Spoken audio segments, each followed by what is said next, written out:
Wakil Ketua DPRD Kota Depok, Tajudin Tabri, menyuruh push up dan menginjak seorang sopir truk di Jalan Krukut Limo, Depok, Jawa Barat. Aksi Wakil Ketua DPRD Kota Depok ini pun viral di media sosial.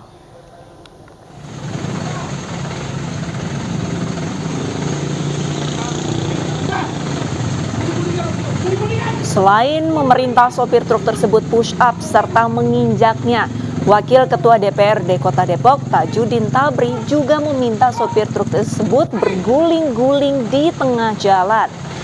Diduga Tajudin marah dengan sopir truk tersebut karena menabrak portal pembatas jalan.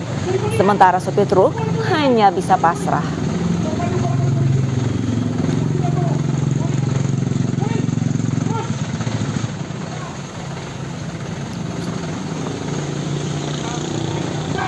Usai aksinya viral, pemirsa, Wakil Ketua DPRD Depok Tajudin Tabri mengakui dirinya tak mampu mengontrol emosi.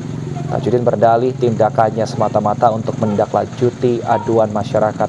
Anggota Dewan dari fraksi Golkar ini pun mengakui caranya berlebihan. Usai aksinya viral, Tajudin sudah meminta maaf dan mediasi dengan sopir serta pihak tol. Beda tanpa melihat itu batu di atas, sambil dia juga minta maaf juga. Saya sampai lagi ya kan yang memberikan sanksi tadi itu melebihi sanksi apa tadi?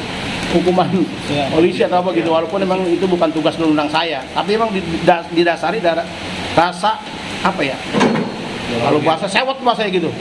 Di satu sisi masyarakat telepon saya, harusnya jangan telepon saya di masyarakat.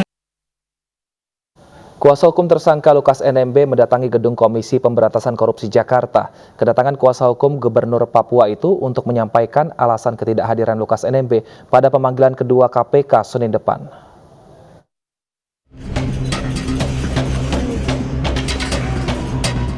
Kuasa hukum Gubernur Papua Lukas NMB, Stefanus Roy Rening, yang tiba di gedung KPK Jakarta pada Jumat siang merespon pemanggilan kedua kliennya 26 September mendatang. Kuasa hukum beralasan Lukas NMB tidak memenuhi panggilan penyidik KPK dengan alasan sakit. Pihaknya menyampaikan ke KPK dengan membawa sejumlah dokumen dari rumah sakit. Kami sebagai pengacara tidak punya kompetensi kewenangan untuk menjelaskan secara medis, tapi ini harus disampaikan dulu kepada pimpinan KPK, nanti Pak Mote akan menjelaskan setelah kami keluar. Begitu kira-kira, terima kasih teman-teman. Sementara itu, Menko Polhukam Mahfud MD kembali membantah penetapan tersangka bagi Lukas NMB bernuansa politik. Mahfud menjelaskan, ada dugaan dana otonomi khusus yang menguap sangat besar sehingga rakyat Papua belum sejahtera. Yang luar biasa itu di Papua itu, dana yang dikeluarkan oleh pemerintah itu selama Otsus itu jumlahnya 1.000,7 triliun. 1.000,7 triliun tidak jadi apa-apa. Rakyatnya tetap miskin. Marah kita ini. Negara nurunkan uang, rakyatnya miskin kayak gitu. Rakyatnya miskin. 1.007 triliun itu sejak tahun 2001 ada undang-undang Otsus. Sejak zaman Pak Lukas NMB itu 500 triliun lebih. Tidak jadi apa-apa juga. Rakyatnya tetap miskin. Pejabatnya foya-foya.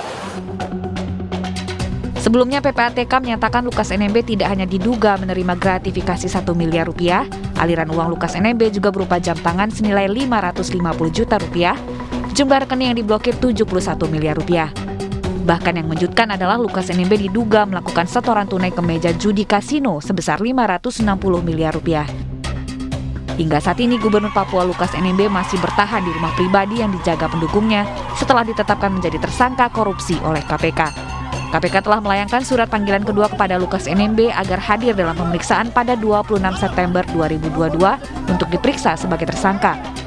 Absennya Lukas NMB pada panggilan pertama diklaim kuasa hukumnya karena sakit.